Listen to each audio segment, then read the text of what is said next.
Uh, yeah, he give it. I ain't never had this thought before.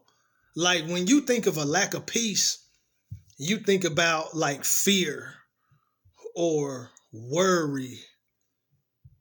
Like I don't really too much be bothered with that kind of stuff, fears and worries. Like I'm not. That ain't really no. That's not really an issue of mine at the moment. I don't be worried about stuff. Oh, I learned I ain't gonna I don't worry too much about stuff that ain't under my control. If I have to adapt to the situation, I have to adapt. If I gotta adjust, I gotta adjust. But if it's a situation that's not in my control, then I'm not finna let it get me worked up.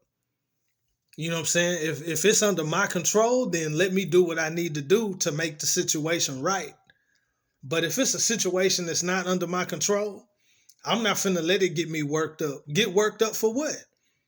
I don't control the situation anyway. So why I'm gonna get all worked up and worried about it?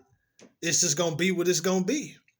So I got that kind of mentality. So I don't really just be worried about a whole lot of stuff. It's gonna be what it's gonna be. Ain't nothing I can do about it. I don't control the situation. I can say my prayer, and after God do what He do, the situation gonna be what it's gonna be. So I don't be too worried about stuff that I don't control. But when you think of a lack of peace, you think about worry, you think about fear, you think about turmoil and chaos. But lust, when lust is really beating at your when lust is really beating at you, lust takes away peace. Cause I got peace now, but the only thing that was interrupting my peace was lust. Like the lust is, I'm human, so I think you're gonna always have a measure of lust because it's in you. But like I was dealing with high level lust. Like I feel like, matter of fact, if it wasn't for the lust being calmed, I don't think I would have even tried to recommit my life to God. When the lust calmed down, then I recommitted back to God, and it was easy. If the lust was still turned up, I wouldn't even try to recommit back to God. So what happened was Friday when I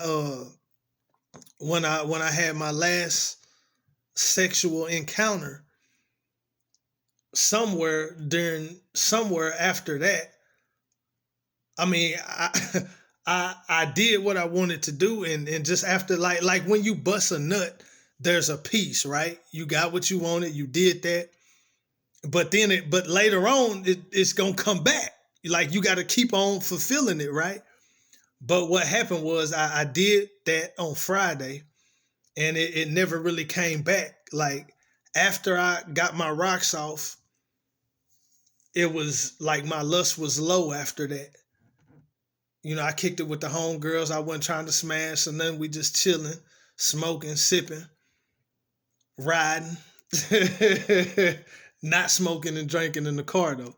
They was doing their little thing. I ain't gonna speak on that, but but I don't know. Like he lowered my lust, bro. That's really all I could say.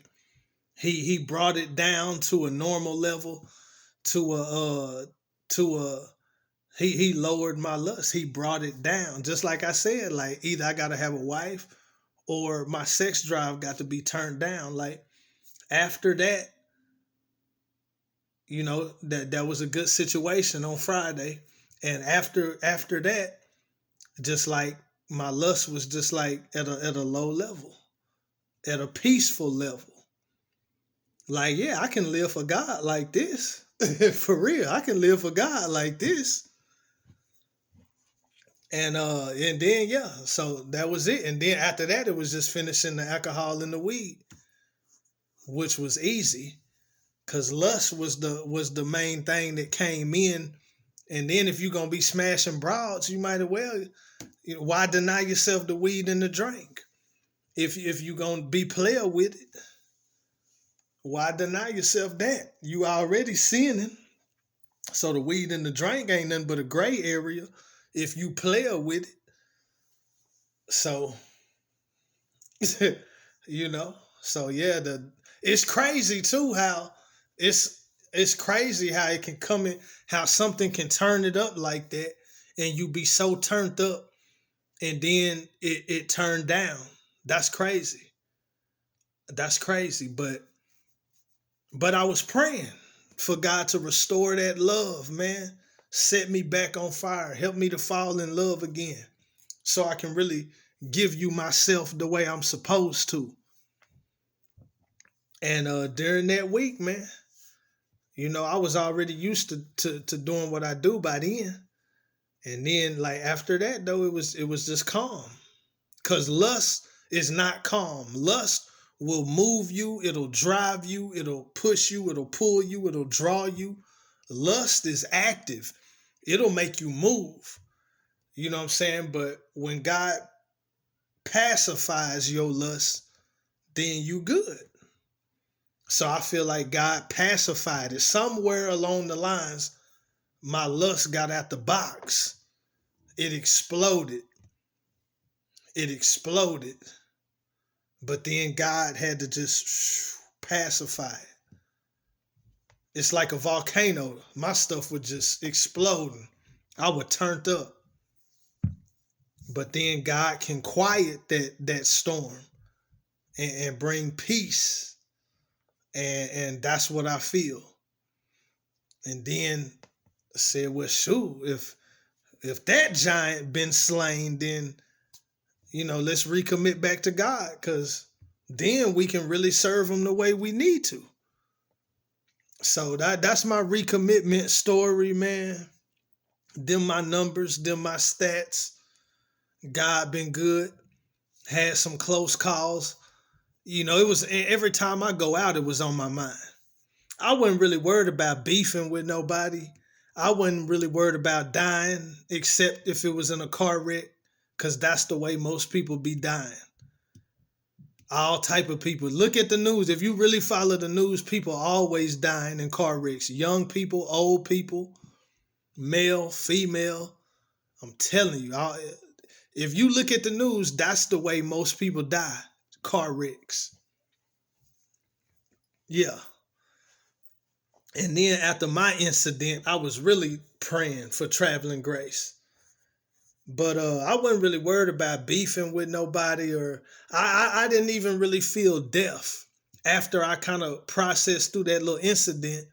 And after we got into the new year, I wasn't really, I didn't feel death, but I had the feeling like people want to see me go to jail, like people want to try to alley-oop me. But at the end of the day, I still had to do it to myself, because that's what an alley-oop is. Somebody else throw the ball and they put the ball in position, but you got to catch it and slam dunk it. So it's like people set traps for you, but it's not really a setup. You have to be not on your game. You have to put yourself in a position where you not on your game to fall into that trap. You know what I mean? I feel like it's a lot of that though, but I wasn't finna fall for that by the grace of God. Because anybody who I feel like they got any type of feelings, like they want to see me down and out, like that song Haters Love to See You Down. Anybody who I feel like they don't really want to see me doing good, or they mad because I'm doing better than them, or they just don't want to see me doing good at all. I don't mess with people like that. I don't mess with people like that. Them haters. I don't mess with haters. I don't mess with haters. I ain't got no time for no haters. I pray for you. Deuce. I don't mess with haters. I do not play. I ain't got time for somebody to be around me really wishing for my downfall and all that goofy stuff. I don't mess with none of that. Any type of weird vibe, I do not mess around. You better ask about me. But so I wasn't really worried about getting caught up with I wasn't worried about no beef or nothing like that. I wasn't feeling death, but I was just feeling, I felt like I mess around and go to jail, because I'm starting to have too many encounters with the police, even though everything is respectful on the up and up. Like I'm just running into the police too much. And I know what I be doing at night. See, they be catching me when I'm getting off work, but I know I be hitting them clubs and hitting them motels and all that and hitting that interstate. You know what I mean? Let me calm down before I mess around and end up in jail over some goofy stuff. And then another thing, when it come to picking the prostitutes, I try to pick a female that's kind of average looking. Like, I don't want no perfect dime broad because I feel like that might be the police. Plus, her price might not be in my budget. I don't mess with the dimes. Well, I did one broad that was a dime. Yeah, I had to do that. But other than that, I try to get like a more average type looking broad. Like, attractive, but not just perfect. I don't want no perfect broad because I feel like that's probably the police. And I feel real goofy if I caught a charge for solicitation of a prostitute. And it's a felony because they trying to be hard on the tricks to help shut down human trafficking and all that. So I feel real goofy if I caught a charge for that. But I definitely be texting, or I was doing a whole lot of texting and all that. It was all fun to me though. But lust will not give you the peace that you need to serve God. Something that lust giant had to be slain. I ain't never dealt with lust on this level. When I had backslid when I was 26, I did a lot. I messed with a lot of chicks then, but it was something different about this time. It was something different. Like, I was real turned up and I was finna make it happen in a short amount of time. And I did that. But your lust had to be turned down for you to really serve God. Because when you really turned up with lust, you can't give God 100%. Because that lust gonna take a good piece out of that.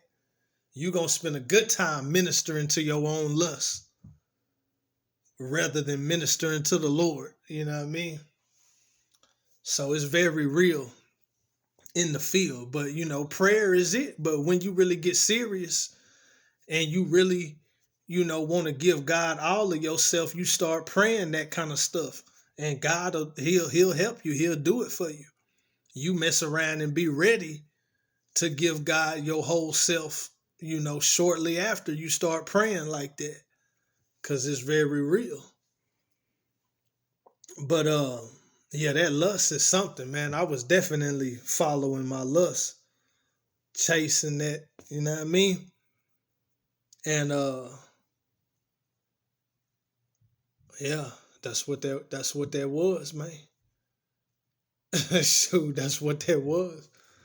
Uh but yeah, God is good, man. I feel good. You know what I'm saying? My breath already starting to come back. I'm talking about at work. You know what I mean? By the time after lunch come, I have to hit that asthma pump, especially on Mondays. You know what I'm saying? But I got a feeling by next week, I don't even think I'm going to need that mug no more. Let my respiratory system detox. You know what I mean? But yeah, man, God is good. You know what I'm saying? He blessed the kid to recommit. I had to journey through the wilderness. I had already prophesied that I was going to have to journey. But I thank God for bringing me to a settled place. Say we've been through water, we've been through fire. But he brought us out into a wealthy place. Psalm 66:12, man. Give me that. And we're going to end it right there. Yeah, we're going to end it right there, man. Psalm 66:12. Thou hast caused men to ride over our heads. That's basically like saying we've been stepped on. We've been stepped on, crushed, oppressed. People that had their way with us, said what they wanted to say about us, treated us how they wanted to treat us. But thou hast caused men to ride over our heads. We went through fire and through water. But thou broughtest us out into a wealthy place. We went through it and we came out of it. Jesus.